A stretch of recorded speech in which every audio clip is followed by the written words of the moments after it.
really warmly welcome you to today's Accelerator Session, hosted by the Prevent Waste Alliance and co-organized by Yunus Environment Hub and GIZ, on From Ideas to Impact, how Accelerator and Innovation Programs Foster Innovation. My name is Annika, and I'm hosting this meeting today together with my colleagues Julie Chrysler from Yunus Environment Hub and Nung Nguyen from GIZ Viet Nam.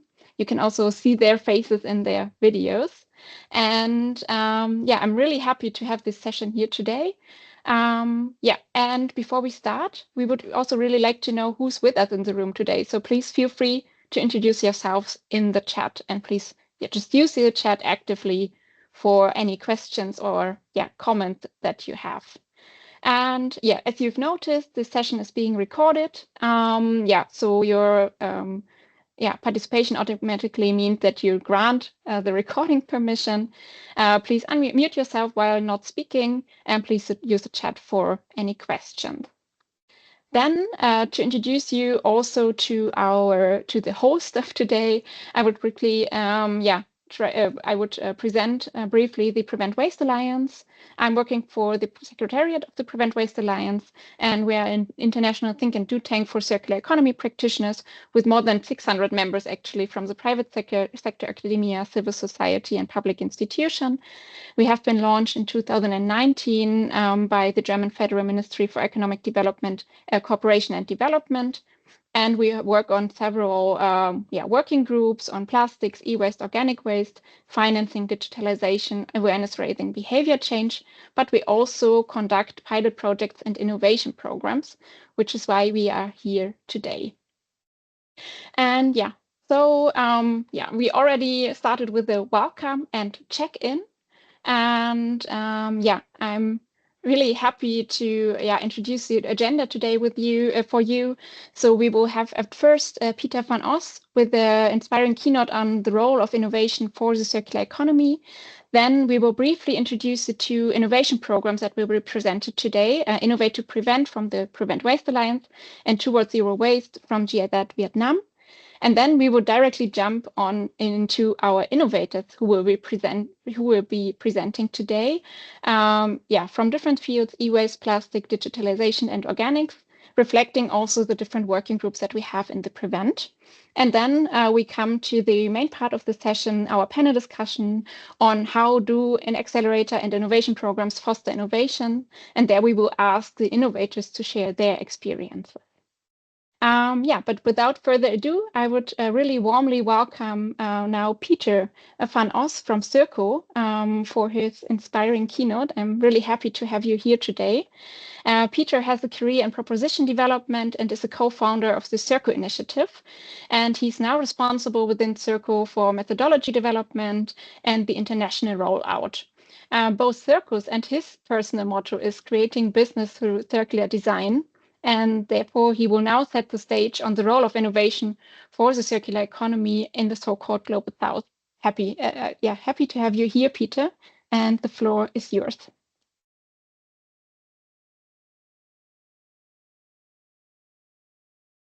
I think you're still on mute, but we can see your presentation now. That's where you asked for. So you can see my presentation now? Yeah, we can see it. You can hear me as well. Okay, well, thank you for the opportunity to share something of our experiences. I will briefly introduce myself. So I'm Pieter. I think my own keywords are curiosity and together we get further. So you can do a lot of things yourself, but if you really want to make the planet a better place, you should work together. I'm working for CIRCO, and CIRCO is a server design program, and I will get back to that later. And what we do with CIRCO, we facilitate production companies in their circular journey, which means they are innovating by developing a circular proposition. So that is a product service you can offer to your customers, and that is including a business model. So what is the business incentive, or how can you earn money with it?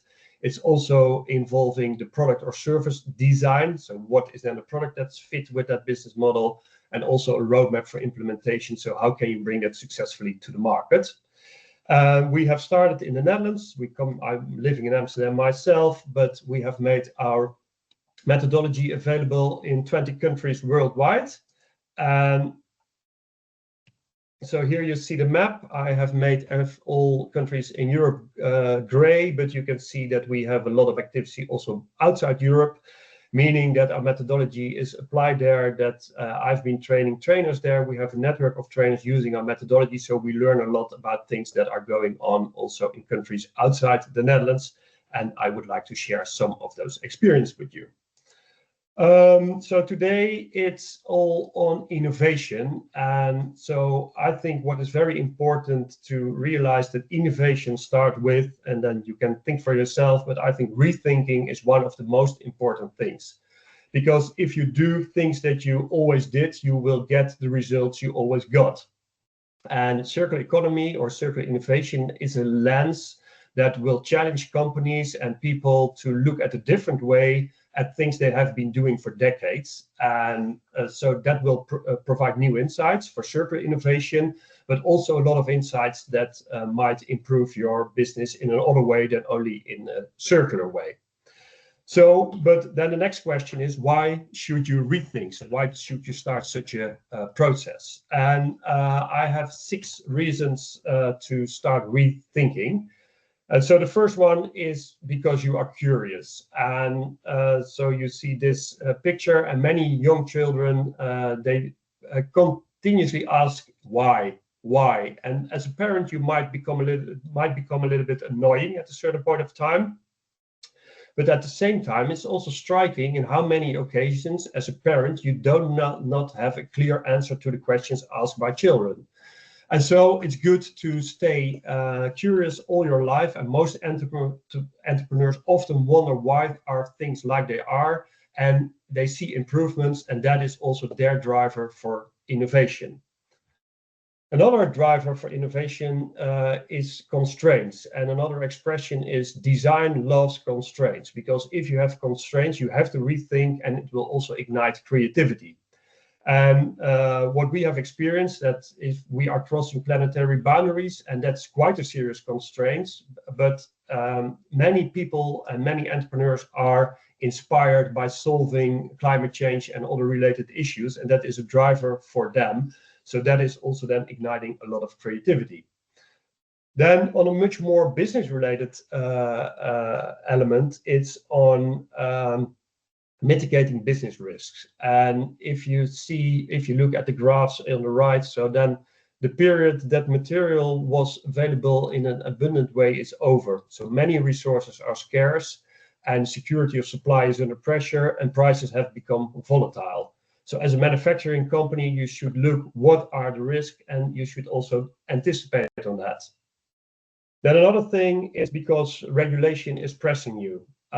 So a lot of EPR schedules have been introduced for packaging and other low-value product groups. And to comply with this regulation and also to keep your license to operate, you should also rethink your business, and the entire packaging value chain is under rethink at the moment. Then another thing is on business opportunities. And, what you see here are the business models that we use with CIRCO, and there are enormous business opportunities. And many entrepreneurs of you are driven by creating impact, but at the same time, it helps when you can also have attractive business models to fuel your business. So if you look at this, you might say circular innovation is in many occasions addressing multiple of these elements and reasons to rethink. So then you might conclude, so why need circular entrepreneurs and companies then, why do they need support for innovation? Well, I think there are many reasons for that. And so why there's also a public interest for circular innovation. If you look at the Paris climate goals, then 45% of reaching these goals should come from circular innovations. And so we believe there is a public sector role, and that is facilitating the required system change. And there is also a private sector role, and that is circular innovation by current industries, so current companies, but also by startups. And then if you look at public authorities, they can drive the private sector by a push, that's regulation, so forcing companies to start moving, but also by supporting them. So by supporting startups, but also already existing companies, and that is acceleration. So that is where acceleration programs come in place. And in the Netherlands, the government does both a push with regulation, but also a pull. And CIRCO is one of those pull elements. And so what we do, we are a circular design process program facilitating 3 important aspects of circular innovation. And I will now dig into those 3 aspects for some minutes. So the first one is business model innovation. And if you look at how companies operate, they create value. So that is here in this value hill. And what they do, they source materials. And that's mostly not in a very gentle way. And maybe also human interest is not served with that. Then they put a lot of energy and labor to those materials. And then it becomes a product. Then there is logistics and installation and sales of the product. And then the company comes at the magic moment of sales. You sell your product, you get in your money, and with a little bit of luck, you never see back your product again. I know this is exaggerated, but this is the linear model. Then people use it for a very limited period of time, and when the product is not used anymore, you see all the value tumbling down the value hill, and the product ends in landfill or in incineration. If you look at the circular business, then you can say, you can make improvements with material selection and efficiency, but more importantly, it's about closing loops. So can you add repair or maintenance, or I will get back to that, or can you also close systems by prevent from leakage? Then if you look at the circular economy, at the left hand of this value hill, you have a lot of cost saving opportunities. So that might be attractive. But what is more attractive is there are many business models that will facilitate a longer and more intensive involvement with your customer and with your product. So if you look at the business models that here are on the poster, then there are business models to support a longer use of the product, by instance, by a repair service. But there are also business models to make reuse of the product attractive for a company, or to facilitate reuse of the materials. And there are even two service models that extend the involvement of the company over the whole lifetime of the product, by service models in which the product is only an enabler for the company to offer a service instead of selling a product. So there are many business models, and the companies need help to see those business models and know how to apply them and create attractive business out of that. Then if you do so, and you are going to extend the life, or you're going to intensify your involvement with the customer and the product, you also better anticipate on that in the use scenarios that come after the moment of sale. And for that, there are 6 important design strategies. And so companies need help in order to see how should I redesign my product in order to facilitate the business model.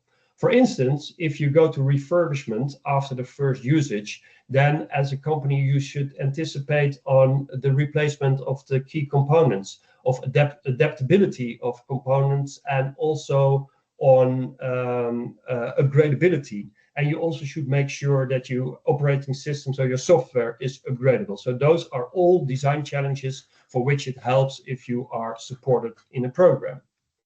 Another thing is on substituting materials. So can you make your product, can you reduce the footprint by lowering the volumes of material that you use by reducing? Or can you make use of recycled materials? Or can you anticipate on better recycling of your product? Then another thing is on renew. So can you use biodegradable materials, or make your can you use biomaterials, or can you make your product biodegradable? So those are also design questions in which many companies do not have that much experience, and they can need support, or they can use support for that.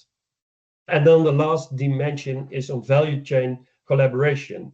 So for instance, in an EPR, if packaging needs to be collected, then you probably have to arrange that in a collective system. So not only one company, but with the entire industry. And that needs a lot of key elements that here are on this poster. And so how are you going to design all those elements and make sure that you can retrieve all products in the most efficient way and create an upcycling and reuse system for that? So those three elements are essential. Most companies do not have the knowledge at this time to come to this paradigm shift. So that is where innovation, but also then public support comes in, and where acceleration programs play a crucial role, as what we have learned. So this is a very short introduction on what is the power of circular innovation. Why is it a public and private endeavor that you need it to go in together? And what are then the three most important elements that need support, as what we have learned in our global experience? So I would leave it by this. I think this was exactly the 10 minutes that I was allocated to, and maybe there are some questions on some things that you want to debate on what I have shared with you. Thank you very much, Peter. And yeah, exactly. It was a great timekeeping from your end. We have one question by Miho Soga from Japan. From Eduard Zhao from Cote d'Ivoire, and he would like to apply your methodology in Cote d'Ivoire. So what would be the next steps? How could he reach out to you? Yes, well, thanks for the question. So what, well, he can send me a mail to peter@circonl.nl. We work with local trainers, so we train trainers, and that's what we have been doing in, for instance, in Thailand, in Viet Nam, in Hong Kong, well, in all countries. And so you need some skill for that.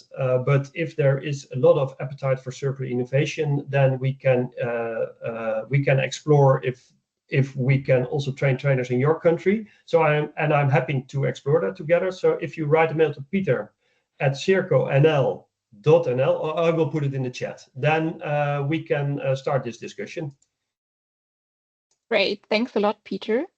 Yeah, so I see Nung already posted your email to the chat. So yeah, thanks a lot for your input and for stressing the importance of circular innovation. And yeah, if you still have any questions to Peter, please feel free to put them in the chat. Peter will stay with us for a few minutes, and he will be ready to answer your questions also in the chat. Thanks a lot, Peter, for the presentation. You're welcome. With that, I would continue sharing my slides again, but then hand over to my co-moderators. 1 second. Julie and Nung for presenting the two innovation and accelerator programs that are the focus of today's session. And yeah, with that, Julie, Nung, the floor is yours. Thank you so much. Do you want me to go ahead and get started with the next slide? Great. So thank you so much for the introduction, and happy to be here today and to see so many people that are interested in this topic. Before we dive into the Innovate to Prevent program, which Yunus Environment Hub is implementing on behalf of the Prevent Waste Alliance, I wanted to give you a brief introduction to Yunus Environment Hub for those of you who are not familiar with us and our work. Yunus Environment Hub was co-founded by Professor Mohammed Yunus, who won the Nobel Prize for his work with Grameen Bank and the microcredits, and also championed the social business movement. And so our vision is really to create a world of 3 zeros: zero poverty, zero unemployment, and zero net carbon emissions through the support of social business entrepreneurs. And we do this through acceleration and incubation programs, education and training, and also advocacy work. And it's really great to also be a part of the Innovate to Prevent program, because it also allows us to expand beyond just social business entrepreneurs to also include NGOs and other organizations to help them to scale circular innovations. So let's jump into I2P, as we like to call it. The Innovate to Prevent program supported 15 innovators across 3 different tracks to build inclusive circular solutions. So again, implemented by Yunus Environment Hub on behalf of the Alliance. The 3 tracks that were covered and where we have 3 amazing innovators with us today who will speak about their solutions. We covered e-waste in one track, upstream solutions to the plastic value chains, excuse me, in the second track, and then digital solutions to the circular economy in the third track. So we had a lot of great experiences throughout the program. You can see some of the screenshots here. Of course, it was digital, being the fact that we were across 11 different countries. But maybe Annika, you can go to the next slide. And before we go to the map actually of the innovators and where they're coming from, just to give you a little bit of information about the program and the impact. So again, 15 innovators came from 11 low and middle income countries. And many of them received financial support or grants to be able to actually implement their innovations at scale. Yunus Environment Hub supported with technical assistance through 2 virtual innovation boot camps where we guided them with different support mechanisms. We had over 4 masterclasses. I see we haven't updated this slide on different topics where we identified needs by the innovators. So covering different things from impact measurement to digital marketing, crowdfunding, different solutions to help them to be able to scale their solutions. And then each of the innovators received individualized coaching. So over 300 hours in total through the program with support for these innovators, and also helping them to practice their pitches for the demo day that we held together with the Prevent Waste Alliance. Participants also had access to the Alliance network through matchmaking sessions. They also used the Impact Nexus platform for M&E work around CO2 emissions and other impact, and then also had different expert sessions for mentoring. So very, very intense, and looking forward to see the impact as we continue to monitor that through our impact measurement process to get feedback on the implementing partners and the support that they received and the impact of that in the coming months. So I think finally we'll close out with a visual of where we can see our innovators coming from. Today we have 3 innovators on the call from India and Ghana and from Albania. And we also have innovators from around the world that you can see here. Happy to share more information. I'm sure there's information in the chat that's already there for you, but happy to answer any questions about the program as such. I can go ahead then and pass it over to Nung for the other introduction. Thank you.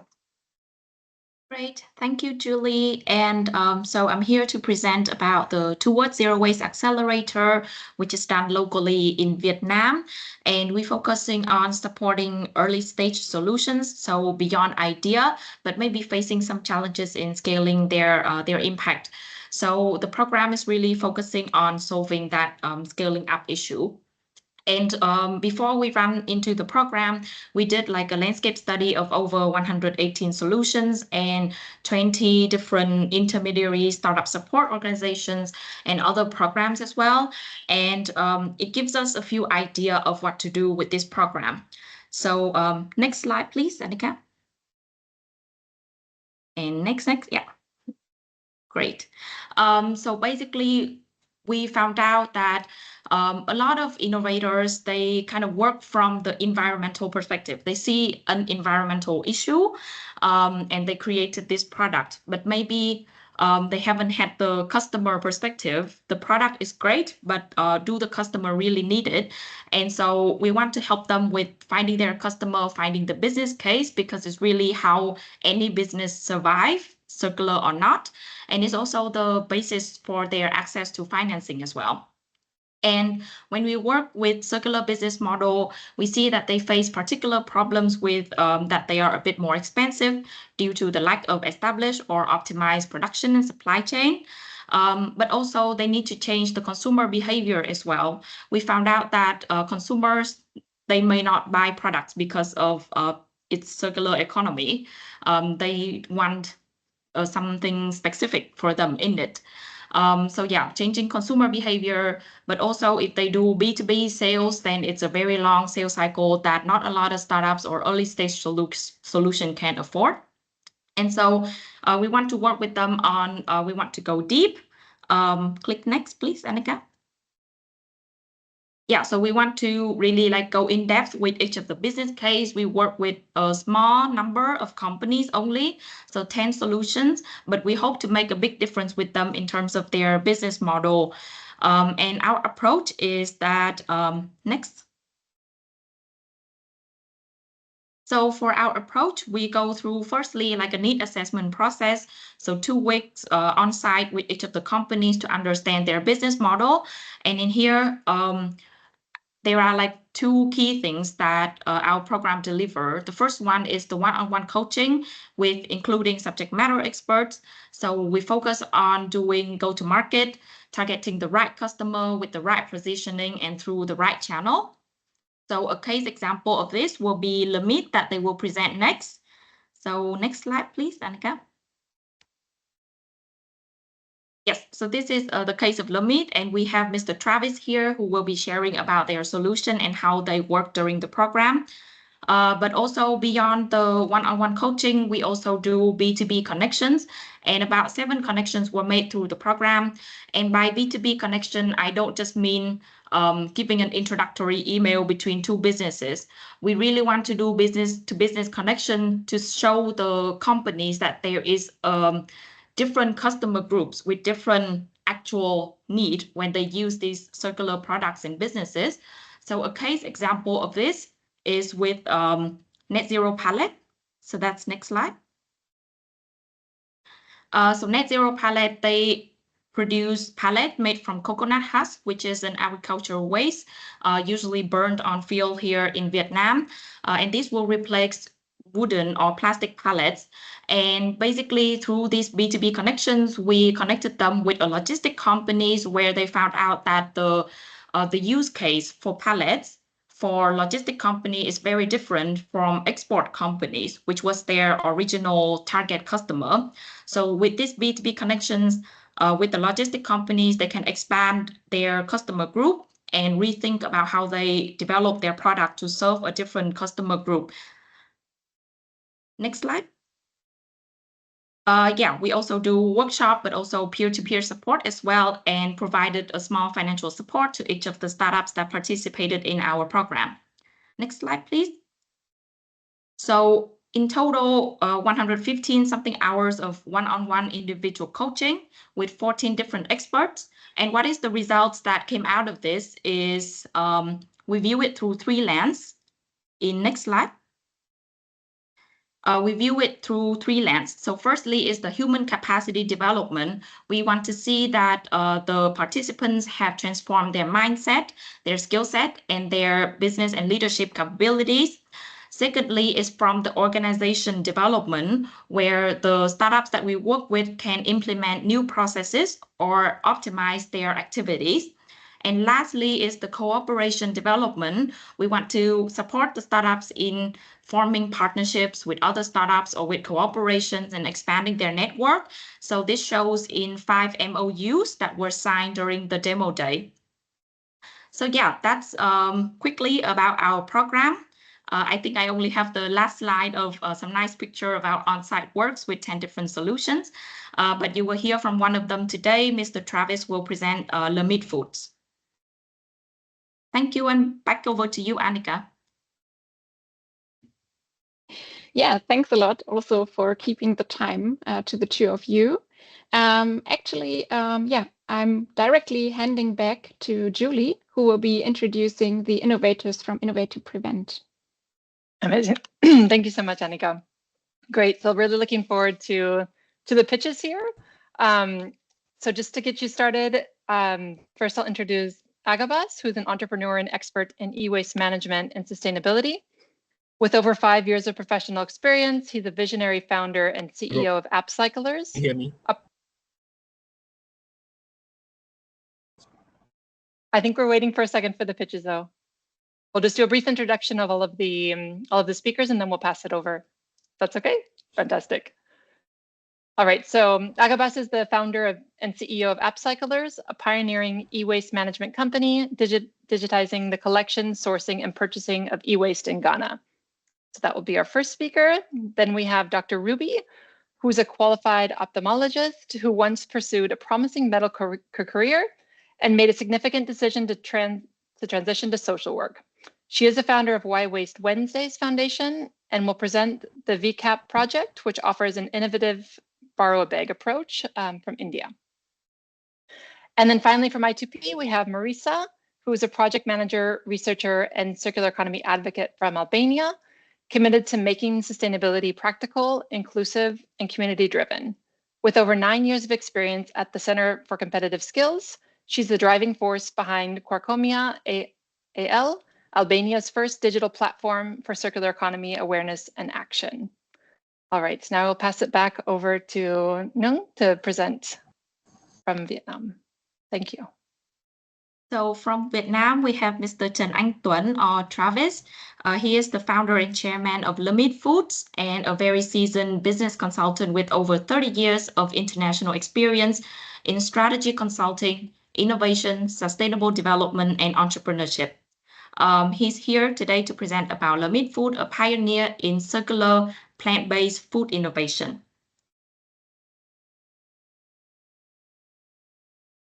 Back to you, Great, Hannah.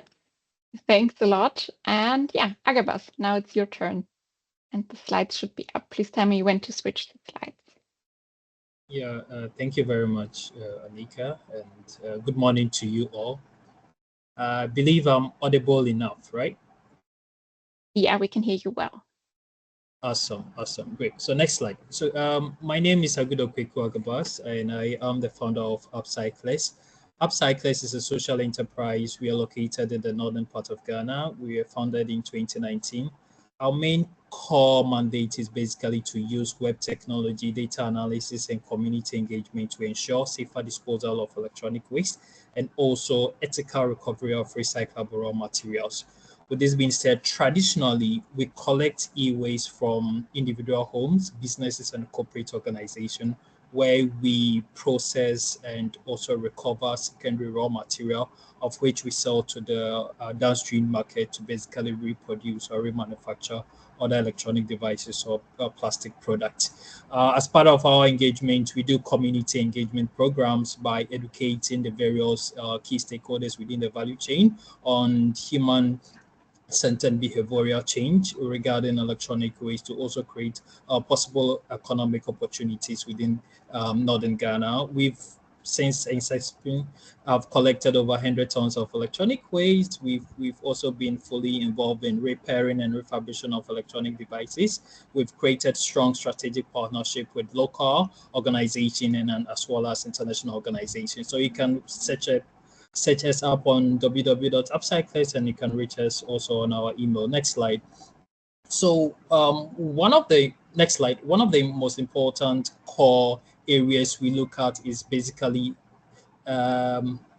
backslide is basically ensuring that we work with local informal workers within the value chain. And for the time being, we've been working with them, and one of the common use cases we've seen is with Mr. Abdullahi, who is a dedicated local recycler within the value chain, and he has spent over a decade of his time working within the value chain. But then he faces constant challenges such as looking sources of collecting electronic waste, and within the value chain also with regards to price fluctuations, agents within the value chain, making him lose in between the value that he's supposed to get from most of his daily operations. Next slide. This actually cut across the whole African country and even most of the foreign world, where inefficient and unreliable waste collection services basically cut across, and also recyclers finding it difficult to source waste materials, as well with constant price fluctuations and various agents within the value chain, making it much more hard for local recyclers to get value on their operations. Now, due to high policy demand on reuse of secondary raw materials, off-takers also looking forward in sourcing recyclable or secondary recyclable raw materials, finding it difficult in getting most of this recyclable raw material. This has contributed in us losing over 3.2 billion market opportunity within this sector. Next slide. So this actually influenced us in coming up with an idea, which is basically a digital online platform that is systematically digitalizing the collection, sourcing, and also purchasing of various e-waste and recyclable raw materials. So this is how it's done. Next slide. Now, on the digital platform, we basically, we connect e-waste pickers, the local recyclers, and also off-takers on a systematic platform where each individual can basically trade. So with the e-waste pickers, being individual or corporate organization can request for pickup of their electronic waste within a seamless click of a button. The local recyclers who are registered on board on this platform have access to a bidding platform where they can see a lot of requested e-waste section. Depending on the country or depending on the region or town in which they are, they will be able to pick up most of those requests and then handle over their collection. As well, same with the local recyclers, they can list their recyclable raw materials on this digital platform, whereby off-takers can systematically source various quantity regardless of any quantity they are looking out for on the digital platform. Next slide. So mostly what we do basically is to ensure or we project a Pan-African digital platform that really makes it easy for trading or collection or recycling of electronic waste within the value chain, made easy, simple, and then effective. Where collection is done seamlessly, local recyclers are able to basically get more recyclable materials or more electronic waste to process, and off-takers would be able to also get more material to process. Next slide. So what really makes our approach much more different is because of our AI-powered models that basically helps in regulating pricing mechanisms, and also identifying the various fractions and components of various e-waste as well as recyclable raw materials, and optimizing the matchmaking between the various key stakeholders between the value chain. Next slide. So throughout the program, we've been able to develop our beta testing model. We currently tested and then come up with a clear business model. We've also built strong relationship, and we're projecting to basically have over 1,000 users on board on the platform. Next slide. Yeah. So I think it was really insightful being part of the project with the various support funding we had, and also the technical assistant and all the connection really helped us in able to bring forward. So we look forward to the next stage in seeing how we can basically increase most of this value to reach the ultimate goal that we are looking out for. Thank you very much. Thank you very much, Agabas. Yeah, and here you can also see the contact details again. Maybe you could also post them in the chat. But with that, we would already continue with Dr. Ruby from Why Waste Wednesdays. And Agabas, I saw there was a question in the chat. Maybe you could also answer it there. Thanks a lot. Thank you so Ruby, much. The floor is yours. Yes, thank you so very much. And thank you for giving me the opportunity to present Why Waste Wednesdays and Project WCEF today. So next slide, please. So we are a not-for-profit organization. We are focused on environmental sustainability and waste management. I'm the founder of the not-for-profit, and we are into environmental awareness and education, innovation and technology, behavior change, community engagement, and circular economy and sustainability. Next slide, please. So the problem is of plastic, we all are aware. Talking about India, the per capita plastic consumption is around 11 kgs. The plastic's contribution to the total solid waste is more than 8%, and 43% or more of the plastic produced is single-use plastic, and less than 10% of globally produced plastic is actually recycled. And our flagship program, WCEF, it absolutely focuses on tackling the challenges of plastic waste management in India. Thank you. Next slide, please. Okay, so this initiative, WCEF, actually means a solution or an alternative. And we came across this starking, I would say, fact where we got to know that people are wanting an alternative. Nobody is averse to the idea of an eco-alternative, but they do not want to, most of the time, either invest into an eco-alternative, or they find it very expensive, or various other reasons, but two main were availability and the cost. And that is when we brought in this initiative called Borrow a Bag. Now, this particular project offers the consumers to borrow a bag against 20 rupees deposit across 1,000 stores in Delhi. And every bag carries a QR code, which takes you to the list of all these stores, and you could return the intact and clean bag and take a total and complete refund. Next slide, please. In the last just 9 months since we've been with the accelerator program, Innovate to Prevent, we've prevented 75 lakh plastic bags from entering into the circulation by offering a reusable cloth bag alternative. Next slide, please. It was a hugely beneficial journey for Why Waste Wednesdays, and personally also for myself, because I'm a doctor by profession. I do not come from a management or a sustainability or a development background. So for me, it actually came in as a blessing, this accelerator program, where it helped me do my financial plannings in a much better way. It made me more prepared for the market. It brought me a lot of network and community, especially Prevent Waste Alliance network and their collaborators.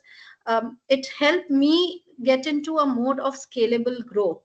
And during this tenure, 25,000 more bags were rolled into the circulation, which is actually a testament to the momentum, support, and structure provided by Innovate to Prevent. Now, I'd like to also discuss about where these bags come from. So almost close to 80% of these bags come from recycled fabric, which is given to ladies from a lesser privileged background, and they are the ones who stitch this, and we buy it for them, and then we put it into the market. So one cloth bag.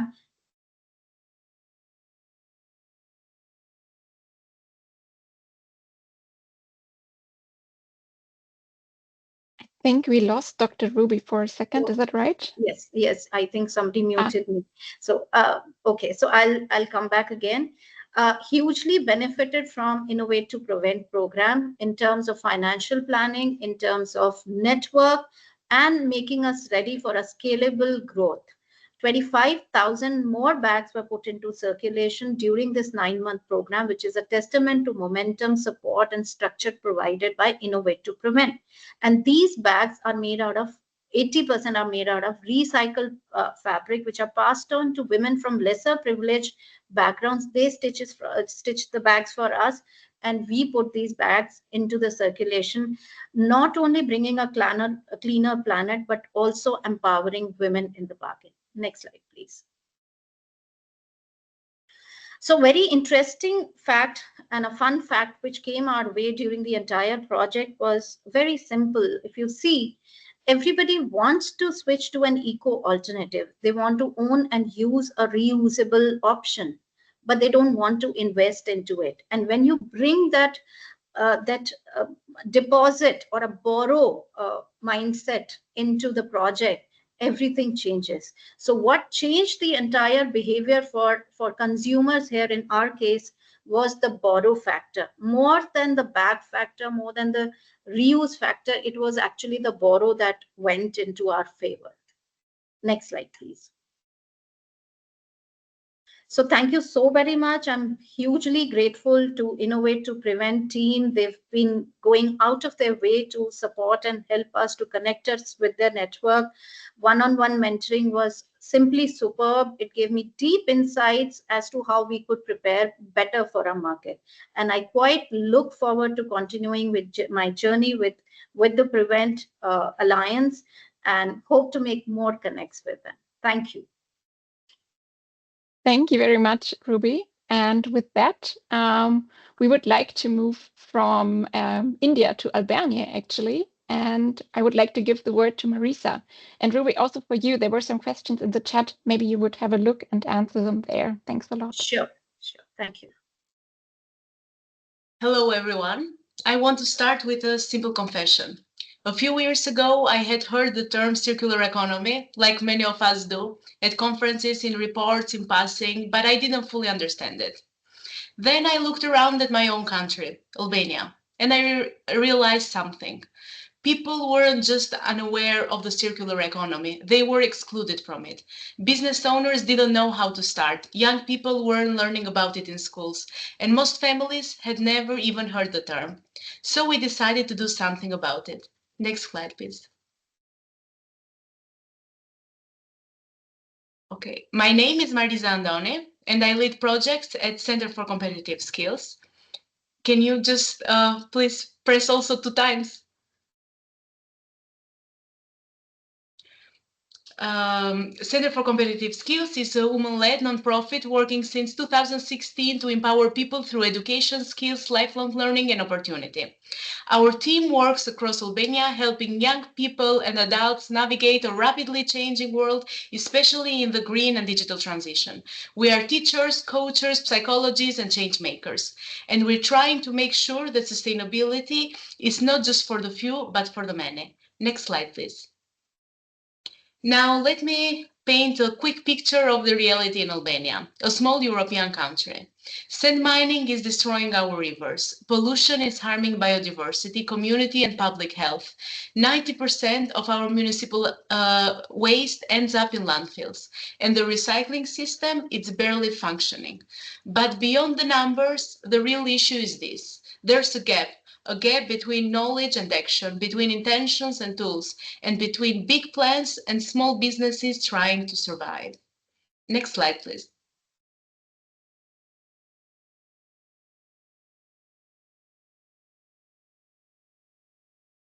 That's why we created Charconomy.al, Albania's first digital platform dedicated to circular economy, learning, and practice. Imagine this. You're a young woman in rural Albania. You have an idea for a circular business, but no mentor, no course, no roadmap. Or you're a small business owner who wants to reduce waste, but you don't know where to start. Charconomia gives you a starting point.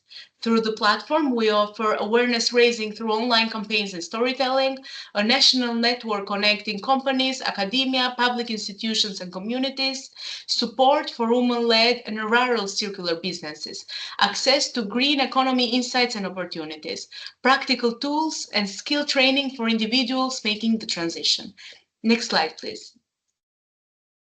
With the support of Prevent Waste Alliance and Yunus Environmental Hub, we launched 2 free self-paced online courses in the Albanian language. One of them helps businesses apply circular practices, reduce waste, improve efficiency, and align with regulations. The other one supports job seekers, especially women and vulnerable groups, to explore careers in the green economy. And these aren't just theory-based modules. They're packed with stories, case studies, local context, and job links. Next slide, please. During the support we received, we expanded both our skills and our vision thanks to targeted training and mentorship. It gives us the tools not just to build a platform, but to create momentum. In just the first month, over 60 participants enrolled in our courses. And today we've joined forces with national partners like the National Agency for Employment and Skills and GIZ, so that even more individuals can access the knowledge they need to survive in the green economy. Charconomia is our message to the world. No one should be left behind in the green transition. Yes, we have a long way to go. By 2030, we aim to train 10,000 individuals and 1,000 businesses. And more than anything, we want to turn awareness into action. Next slide, please. An interesting thing is that although we designed the platform for Albania, diaspora entrepreneurs from 7 other countries accessed it looking to start eco-friendly businesses back home. That moment gives us goosebumps. It reminded us when knowledge is accessible, it spreads, it becomes a movement. When it's practical, it empowers. And when it's local, it resonates globally. Next slide, please. At its heart, circular economy, it's not just about waste, it's about value. It's about finding value in what we once threw away. Materials, yes, but also in people, in ideas, in communities.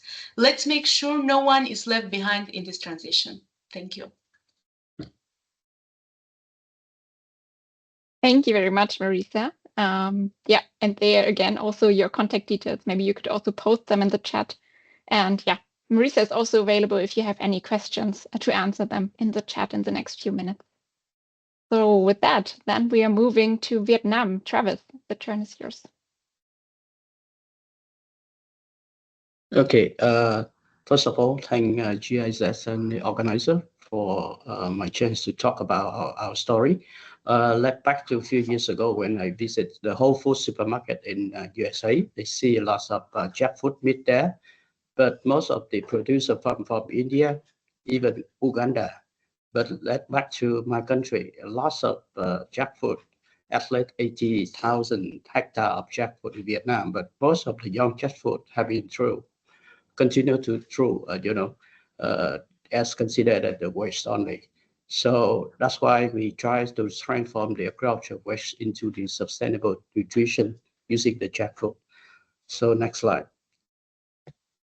The problem our company is solving at the moment is first thing, you see that there is a big gap for the quality protein in the world, not only in Vietnam. So even the vegan people, they eat a lot of vegan food, but not good for health. The second thing that we want to solve is the climate change. As you know that the traditional meat industry, they account for nearly 15% of the greenhouse. And the last one we talk about the farmer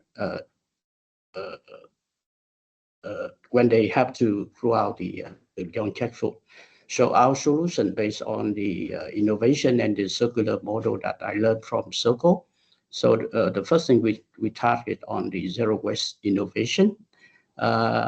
We transform the jackfruit byproduct into the meat alternative. And the second, we follow the circular model, especially the so-called methods from Pieter. The third one, we focus on the climate change again. The jackfruit or the plant-based product can reduce the greenhouse gas. And the fourth one, that we focus on the fair trade by working with the farmers. So we increase the income at least 20%.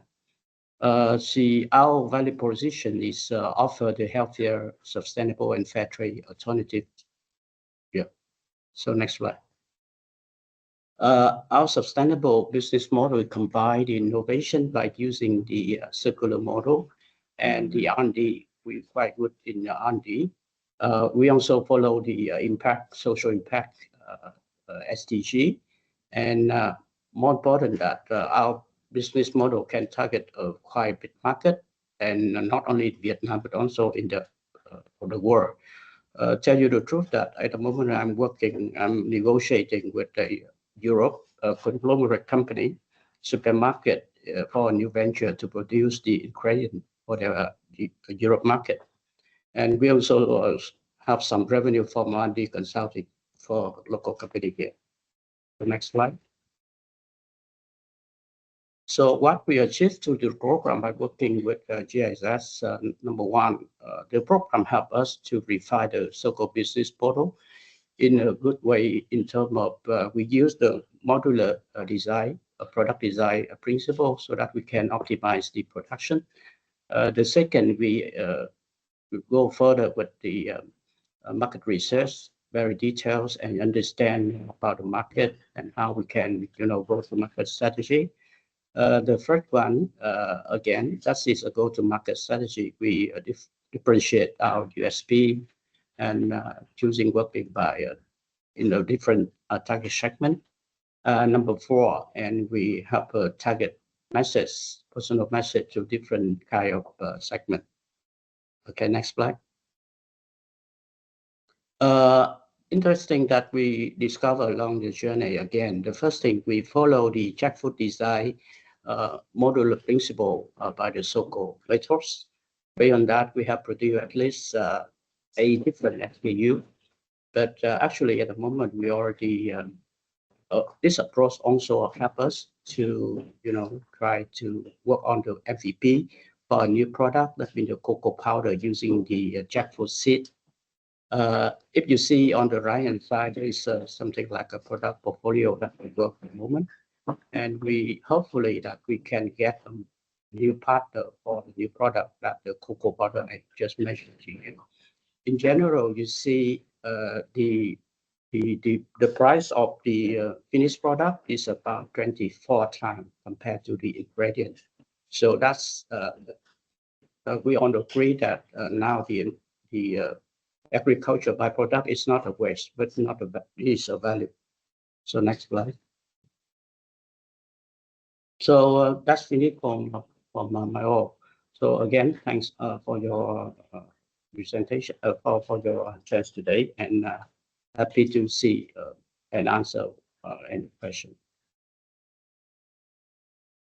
Okay, thanks a lot, Travis, and thanks to all the innovators today for presenting their approach, what they have achieved throughout the program, and a fun fact that they learned along the journey. So now we've heard a lot from us, so from our programs, from the innovators, and now we would really also like to hear from you on the main question of our session today. So how accelerator and innovation programs can foster innovation.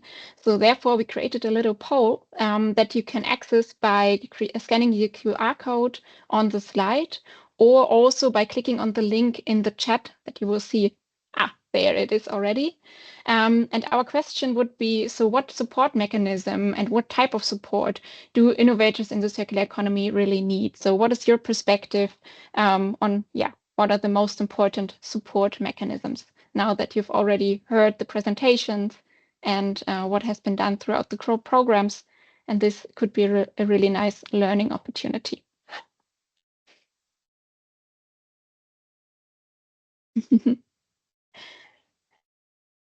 Marisa, we will start with the panel discussion in a second, but before we would briefly start to see what the audience is thinking about this question, and then we will continue. So we are still waiting for some answers. I will just... I think I would give you a few seconds or minutes to think about this. And maybe Marisa, what was your first thought when I posted the question? And then we can move on with the poll. So this is something that is also been going on in my mind. I believe that the circular economy, it's not just a plug and play model. It's not a product you buy, it's a system you build. That means that, or at least in my opinion, innovators need time, need trust, need tools. They need flexible funding, but I believe that innovators also need a space to test, to fail, and to improve. They need mentors, not just consultants. For example, in my case, I had the luck to be part of Innovate to Prevent program and had an amazing mentor as Julie from Yunus Environmental Hub. Another thing to add is that I believe it's also important to have user-friendly data and tools, and also visibility and recognition are very important in my opinion. Thank you very much, Marisa. And I agree that like a good mentor is definitely a great benefit. Maybe Travis, do you have anything to add on that question? Yeah, I think some of the things that we need from the beginning, that is the R&D equipment. As you mentioned, as you know, that the plant-based product that require a lot of advanced technology and equipment. For example, the extruder, but at the bootstrap startup, we cannot have money to do that. You know, in Vietnam, we don't receive any support from the government. The second thing we talk about the mentorship for the circular product design again. Especially for the foreign market, because we also look for to export. And the next one may be the certification for export market, IP protection, and the last one and most important thing is the patient capital or maybe a hybrid funding grant or equity to help us to scale the model. Even the market demand is very good, but we need to relax some resource. Okay, thanks a lot. Maybe Agabus, so what support mechanisms do you think are most helpful, and what was also most helpful throughout the program, maybe? Yeah, I think it was really interesting and insightful being on board on the project. And in terms of it gave us the opportunity to accredit the idea that we're building and also to increase our tractions within the industry. That is one. But relatively, the mentorship and technical support that was provided was really core in helping us to kind of bring most of the idea we had into fruitions and building a reliable product. Yeah. And so I cite that I think what Dr. Travis also made mention in terms of high capital investment or impact investment, that would really help most of the startups ideas that we come up with to really build and scale most of this product, because relatively there is high demand for most of the solutions or products that we're building, and to be able to enable the scale across the various thematic industries that we are looking at, kind of a patient capital or high capital investment would really help to kind of actualize most of these ideas and visions into bringing it into more fusion as well. Yeah. So basically, this is what we would want to iterate on. Okay, thanks a lot. Yeah, and Dr. Ruby, what are your thoughts on this question? Yes, so it was actually not just quite an enlightening journey. I thoroughly enjoyed every moment of it. And as Marisa rightly pointed out, mentor makes all the difference. And Bramble has been, hugely supportive, very receptive, listening very patiently, and then coming up with solutions and idea, which was very, very insightful. And the Prevent Network, I would say, has immensely added to the program. And I feel so very connected to the Prevent Alliance that I quite look forward to this never-ending kind of a journey, and a lot of collaborations coming my way. Of course, there are a lot of opportunities, I would like to say, in terms of behavior change, which I feel is the key solution to the problem of waste management, and policy tailwinds like plastic bans and SDG aligned mission, especially in India. Swachh Bharat mission has been doing very, very well, and growing CSR focus in sustainability is also adding a lot of value to the programs. It's very encouraging to be, and it feels really worthy to be working in this system now with actually an ecosystem, which I see 8 years back, the ecosystem was not there. But now as I see it, you feel truly encouraged and motivated to continue your journey in sustainability and circular economy, and the kind of impact that is visible through even small initiatives, I think is a great kick to keep going against. Of course, there are many odds. I won't say the journey is like, it's not a bed of roses, of course, but then it's hugely motivating, and our graph is upgoing, which is very encouraging. And I've learned not only from my mentors, I've also learned immensely from my colleagues and fellows who have been in the program, and giving us a chance also to collaborate with each other as well. So, for me, it was a game-changing journey, and I quite look forward to continue with this network even in the future. Great, thanks a lot for the first round of answers. So I hear that mentorship is really important, like a surrounding to try to test and error, to enable that. Also the network, also provided by the Prevent, for example, is an important point during accelerator programs and innovation programs, and of course, so investment and the right equipment. But before we continue with the second round of questions, and also I see some questions in the chat, which I would like to refer to, I would briefly show the answers that the audience gave on our question on what support mechanisms do circular economy innovators need the most.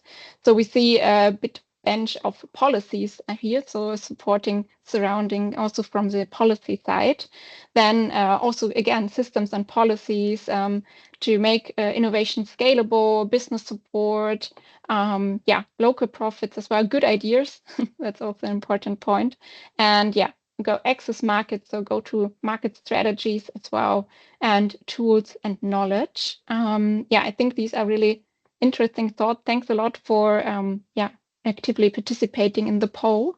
And the part on policies brings me to one question in the chat. So Eduard from CECP asked, what do innovators expect most from government? So what kind of support do we expect from this side?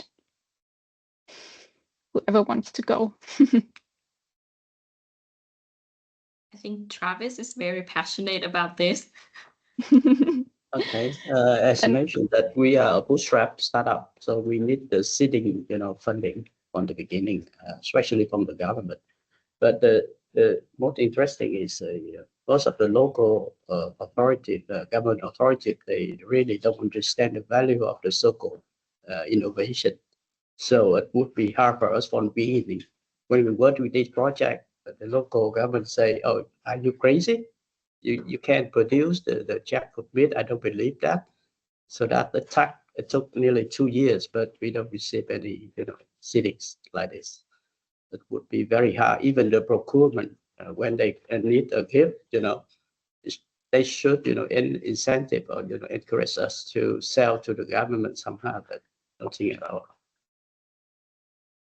Thanks a lot. Yeah, definitely. And Marisa, you also raised your hand on that question.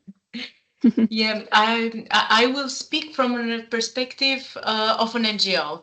So in our case, as innovators, we expect stronger education and awareness efforts, especially for the government of Albania, recognition of our work, opportunities for collaboration, and I believe really important is a voice in policy making. Thanks. Thanks a lot. Agabas, Ruby, do you have anything to add to that question? I think both of them have covered it beautifully. All I'd like to add is the funding support, which Travis mentioned. It should be a non-linear kind of a funding with a flexibility and adaptability, because we have also been growing in this journey. And so, you actually can't have funding coming in fixed heads. There are times when we'll have to grow and evolve the program, and the new heads would come in. So I think that, yes, of course, and a more focus on not just simple awareness, but sensitization and translating awareness into action, bringing in solutions, to problems, more than, kind of labeling a product as non-sustainable and banning it. I think, first of all, we need to bring in a lot of alternatives, and the alternatives also have to be sustainable. So sustainability also has to be sustainable. And one of the biggest problems which I feel is that in circular economy, the challenge is that the circular product or the eco-friendly product or a recycled products is most of the times, I won't say it's a rule, but most of the time it's more expensive than a virgin product. And as such, we, it's facing a lot of struggle entering into the market, and the cost factor. So some policy changes, bringing in tax waivers or something that can actually support a recycled product more than the virgin product, I think will make a lot of difference. Yeah, thank you. Agabas, yeah.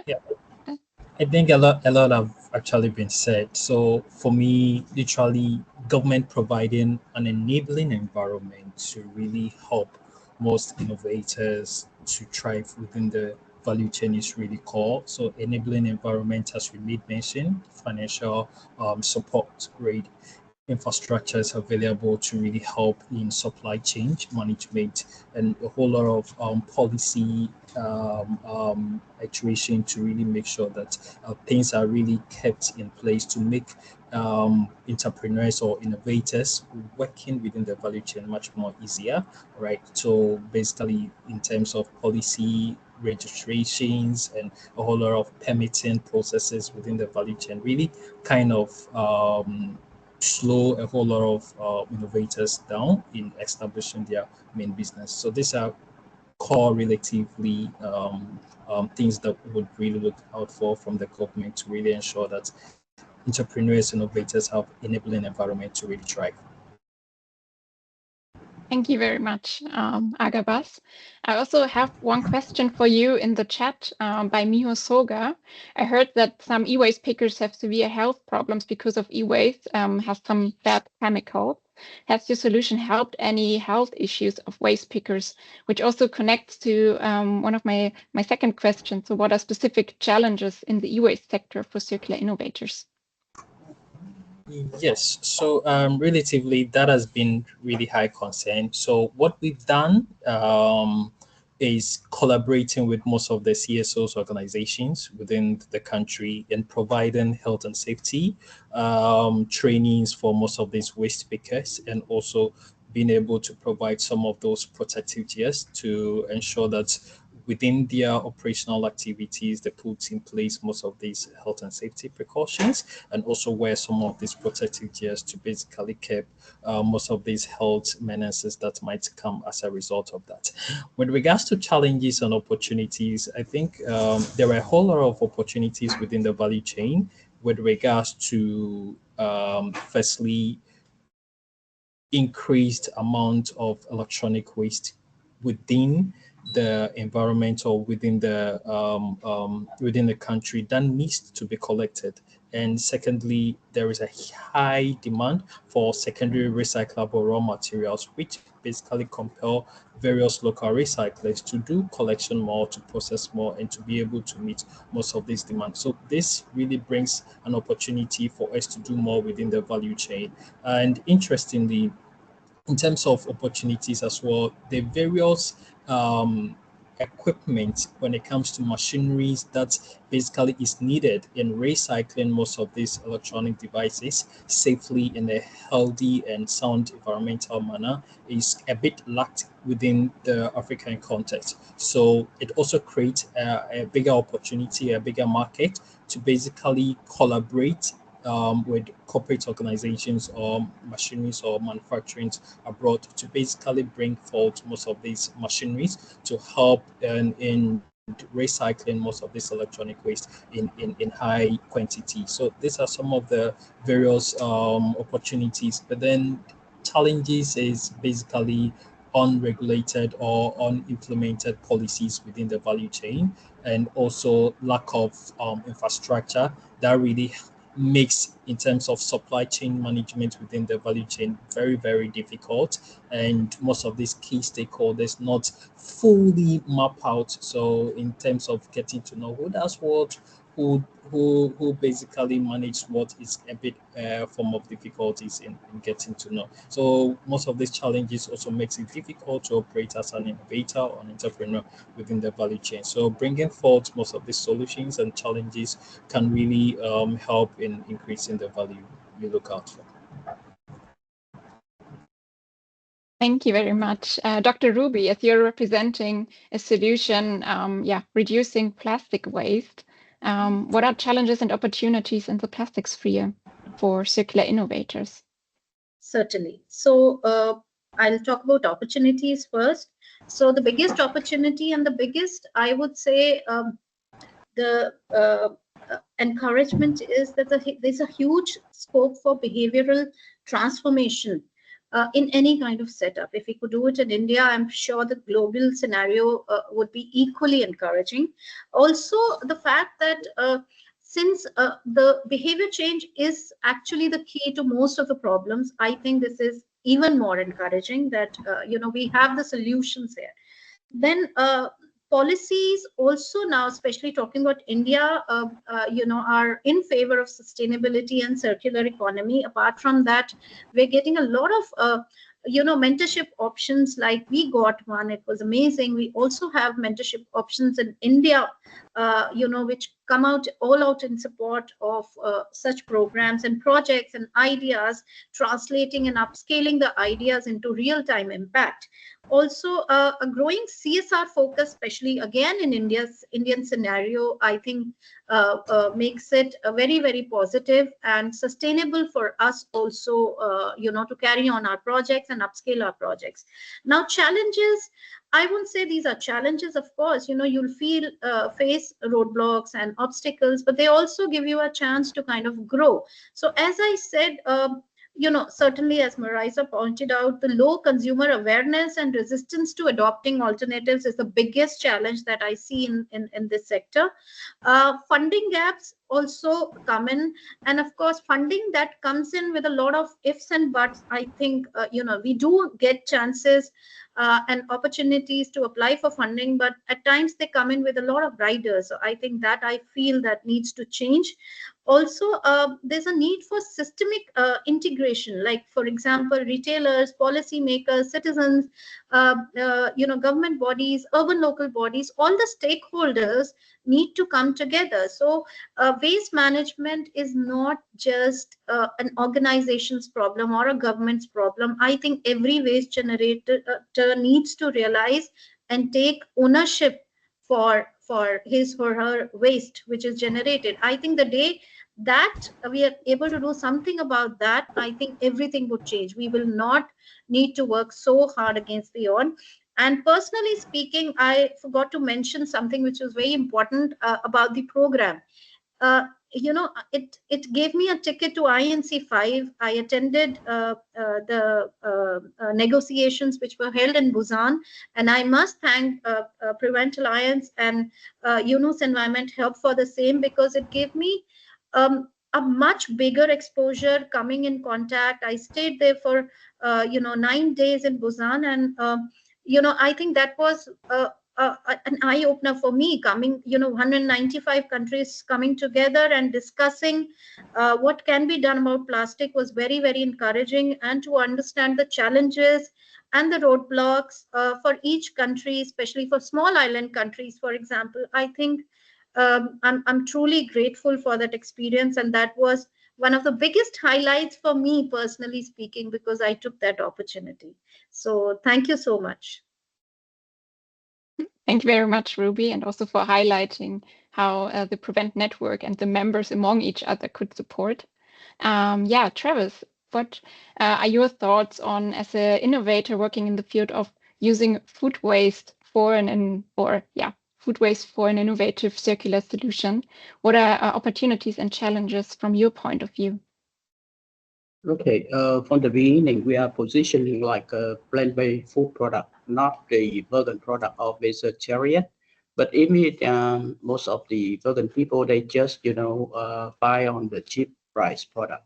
So sometimes we have to compete on price. But as you know, that the circular product, we cannot compete on price with a very good quality product.